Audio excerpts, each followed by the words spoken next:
From the headquarters of Telesur English in Quito, Ecuador, I'm Carla Gonzalez, and this is From the South.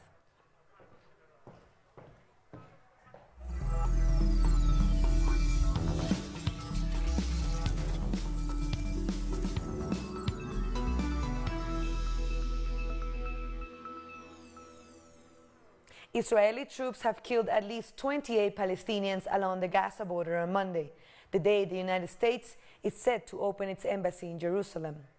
Thousands of Palestinians have gathered across the frontier and intensified the protest ahead of the opening of the embassy.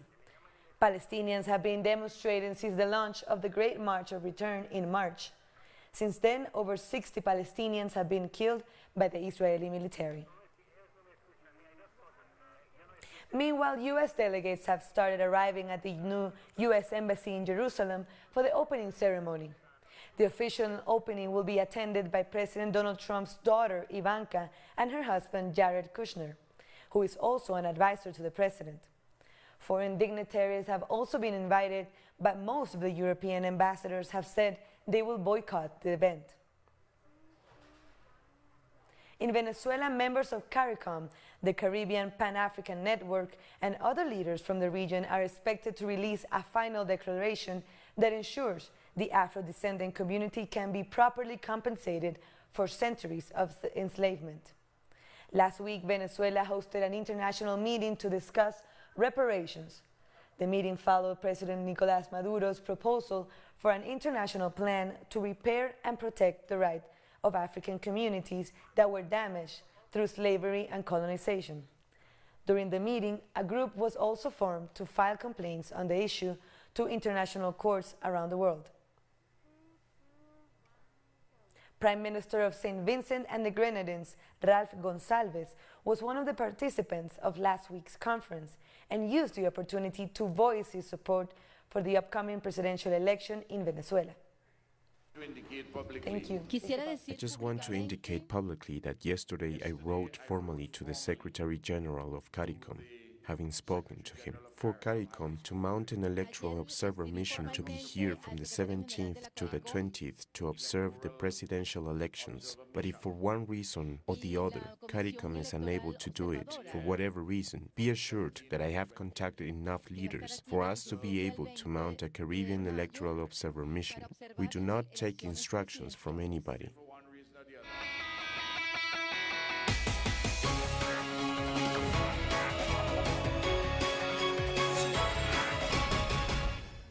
Venezuelan Foreign Minister Jorge Arreaza has said on Twitter that the country's electoral campaign is proceeding peacefully, contrary to the election trail in other Latin American countries.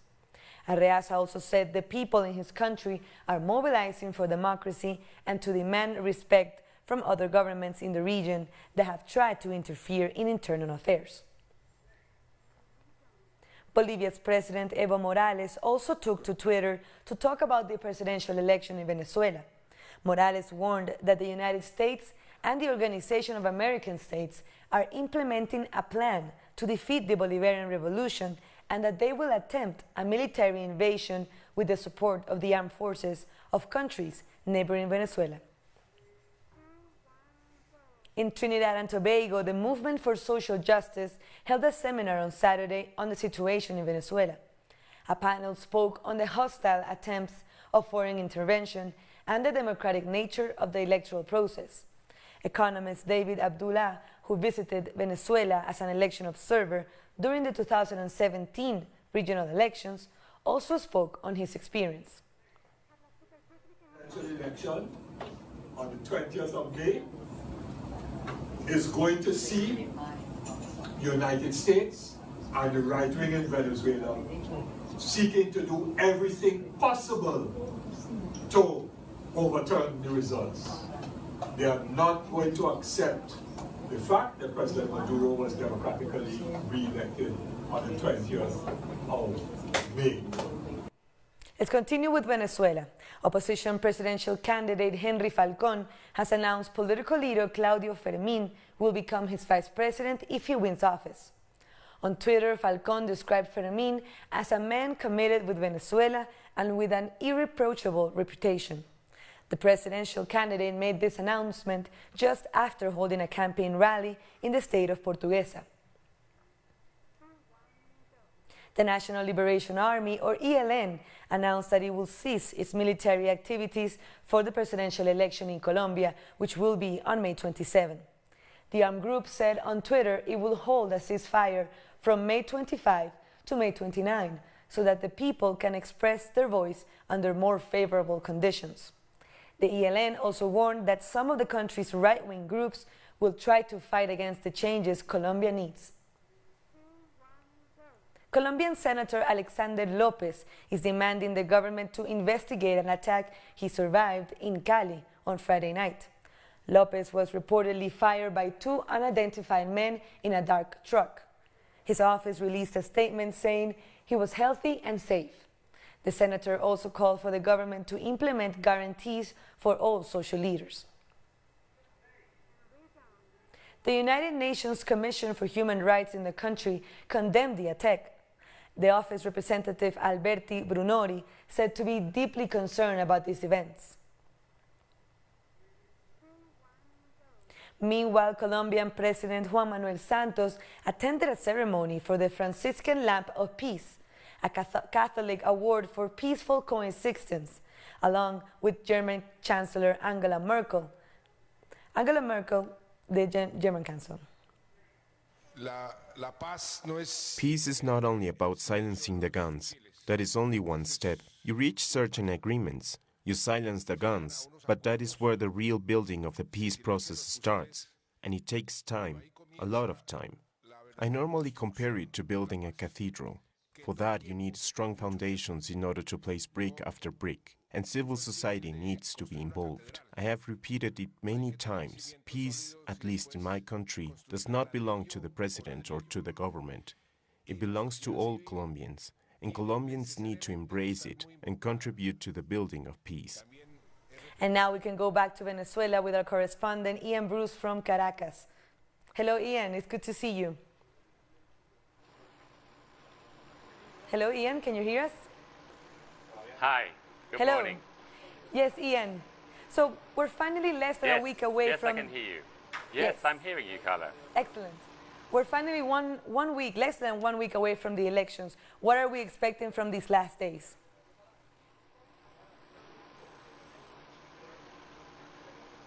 Indeed, Carla, yes, just the campaigning goes on until Thursday, and then, of course, the vote is on Sunday, and we're going to see some intense days of final campaigning. I have to say, this election has turned out to be much closer than many of us, myself included, ever expected. You know, when the old traditional opposition parties said they were going to boycott, many of us thought it would be a walk in the park for President Nicolas Maduro. But that is not quite the case. The opposition candidate, Henry Falcon, and the third place candidate, Javier Bertucci, are putting up quite a fight. Now, there is a health warning here. Opinion polls in Venezuela are not reliable, but one of the more serious polling organizations, Hinterlas, released its newest poll on Friday, and that puts President Maduro on 47%. That's 4 points down from the previous one a week before, 2 weeks before, and it puts Henry Falcon up on 34% and Javier Bertucci on 14%. Now, as I say, these numbers should be taken with a pinch of salt. They're not particularly reliable. But if you do add those two numbers together, 34 and 14, you get 48. That's 1 point ahead of President Nicolas Maduro. So, in spite of the health warning, as it were, this does seem to be a closer fight than most of us expected. So, how are the preparations going for the voting system? What can you tell us about that?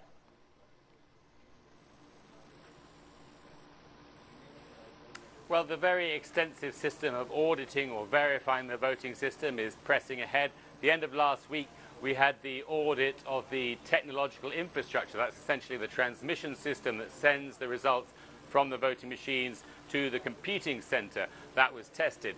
Later this morning, we're expecting the audit, what they call the pre-dispatch audit or the zero-error audit, where before sending the machines out to the voting centers, they do a test of the complete system from the voting machine, the transmission lines, to the final computing center to make sure that the final results coming up there correspond exactly, with no possible discrepancy between the two ends of the process. That will happen later this morning. That's the 6th of 10 audits carried out before the vote. Then, of course, there are a number of further audits carried out after the vote on Sunday. So that whole process seems to be going quite smoothly. We'll be looking at that later in the day, and we'll bring you more on that. That's great, Ian. Thank you very much for your time. So we'll take a short break now, but join us again after this video from our multimedia colleagues.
Welcome back.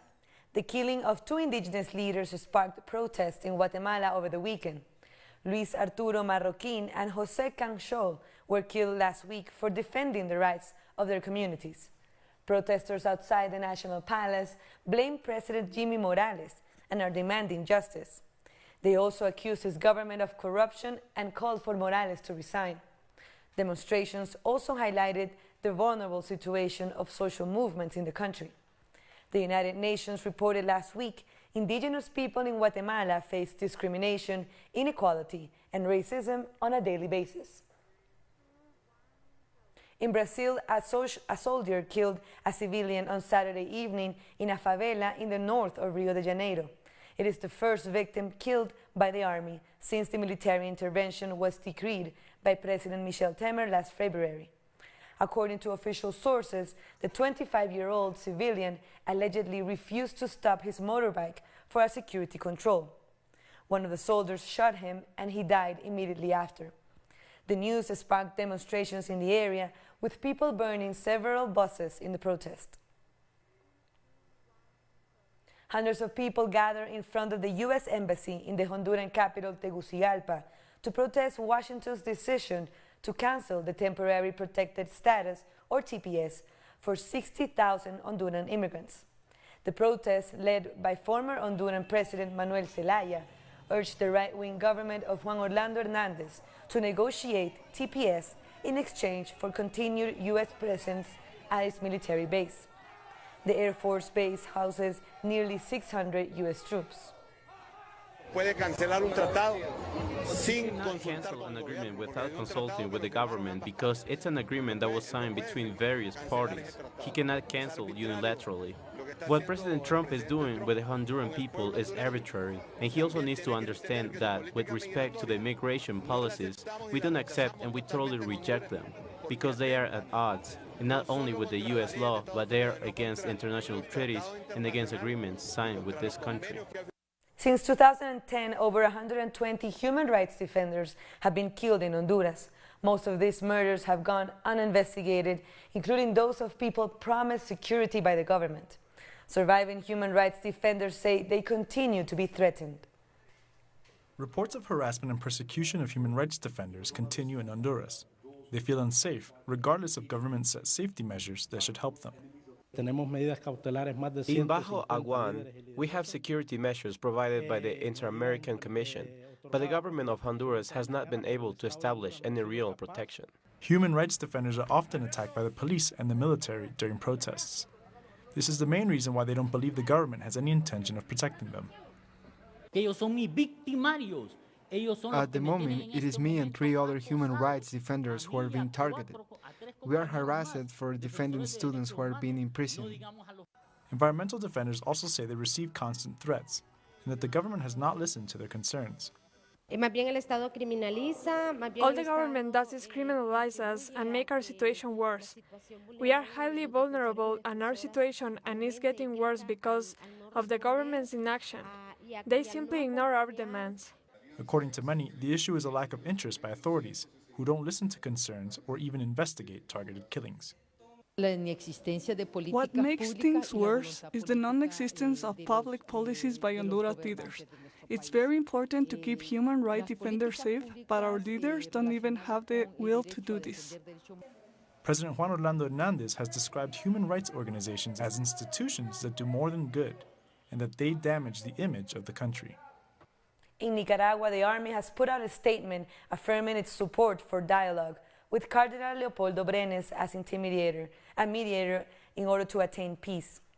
In a communique, the Nicaraguan army said that they stand with those who have lost loved ones, as well as all affected by violent acts during the crisis in recent weeks. The army made a call to halt the violence and actions that seeks to destabilize the country. In Mexico, the Morena party has condemned the murder of politician José Remedios Aguirre Sánchez. In a tweet, the party said, "A partner has been killed, a life has been torn away. We strongly condemn the murder of our colleague José Remedios Aguirre Sánchez, who was running for mayor of Apaseo el Alto. Our deepest condolences to your family, friends, and loved ones. No more violence." Since September, over 90 candidates, politicians, and officials have been violently murdered in the country. 310 families have been allowed to embrace each other at the U.S.-Mexico border for 3 minutes. Thanks to an event organized by the ONG Border Network for Human Rights, families were able to meet for 3 minutes, during which time they kissed, hugged, and even asked for forgiveness. One of the deportees, a former U.S. soldier, Ivan Castañeda, reunited with his family after being denied political asylum. Castañeda fled Mexico due to violence in his country.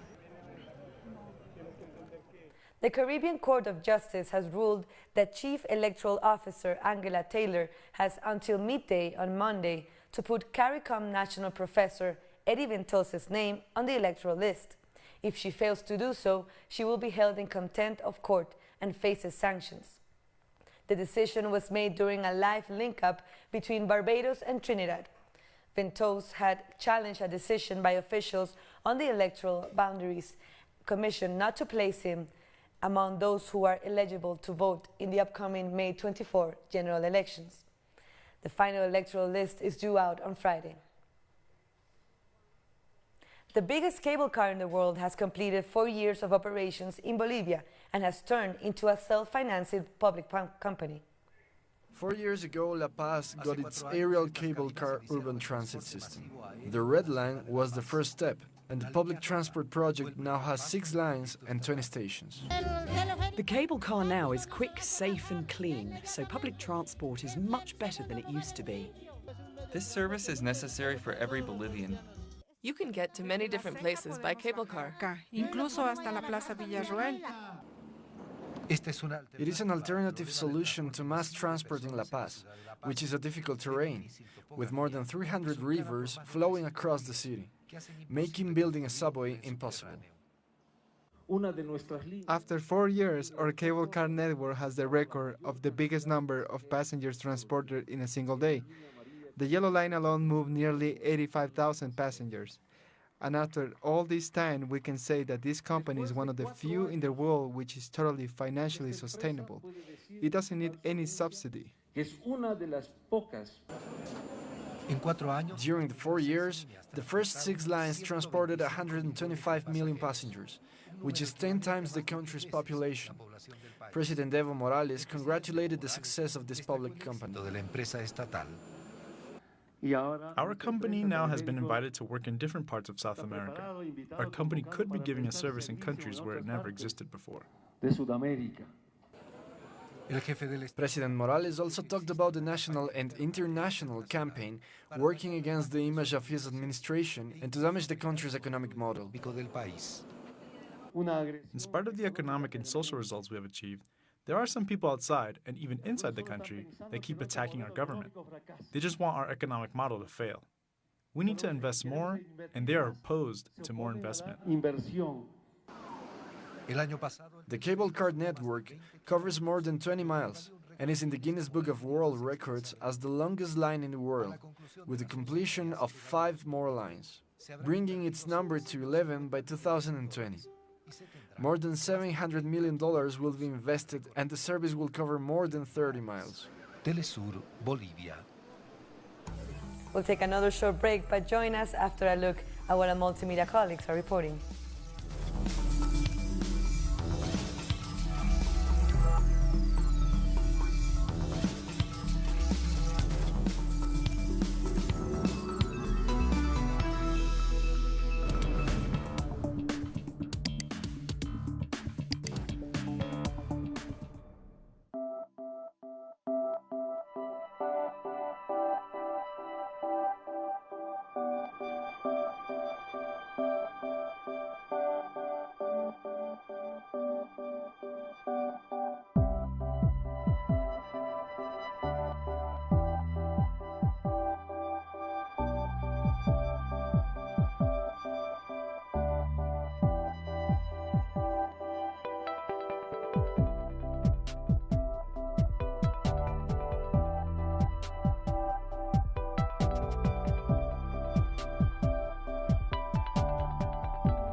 Welcome back.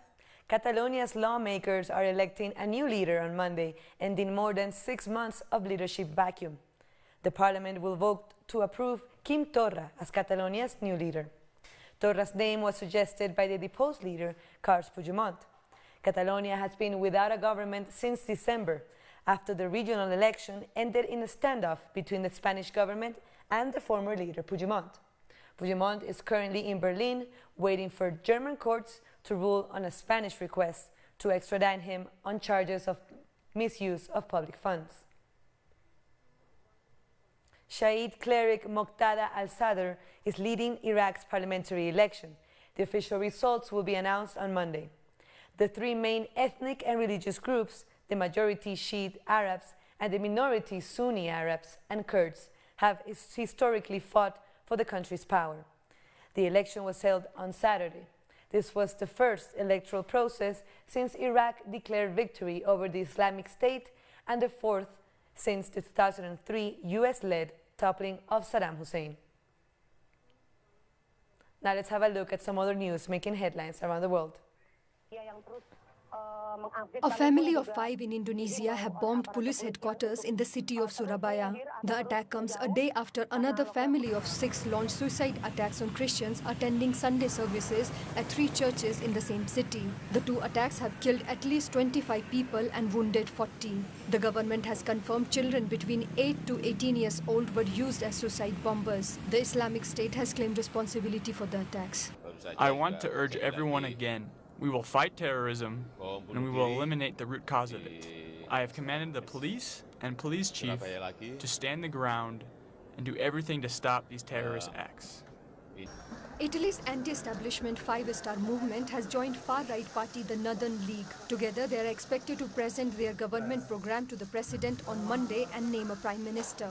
This comes 2 months after the general elections and weeks of unsuccessful talks to bring the political parties to create a coalition. The populist 5-star movement had secured the 30% of votes, but not the right-wing alliance of Forza Italia and the Northern League, nor the centre-left Democratic Party could reach an agreement on joining forces. An Ebola outbreak in the town of Bikoro in the Democratic Republic of Congo has killed at least 18 people. Around 1 million inhabitants are at risk of contracting the virus, according to the WHO. The organization, which is trying to contain the outbreak, has said getting aid to the affected area is extremely challenging given its remoteness and lack of infrastructure. And finally, Ecuador's Richard Carapaz has won the 8th stage of the Giro d'Italia, the annual bicycle race. Carapaz jumped away from the main group some 2 kilometers from the finish in a steep final ascent and whizzed past breakaway rider Cohen Bowman. Carapaz claimed his first win in a Grand Tour and the first for Ecuador. And with that, we come to the end of this news brief. By this and other stories, you can find them on our website, telesurtv.net/English. And be sure to follow us also on social media, Facebook, Twitter, and Instagram. For Telesur English, I'm Carla Gonzalez. Thank you for watching.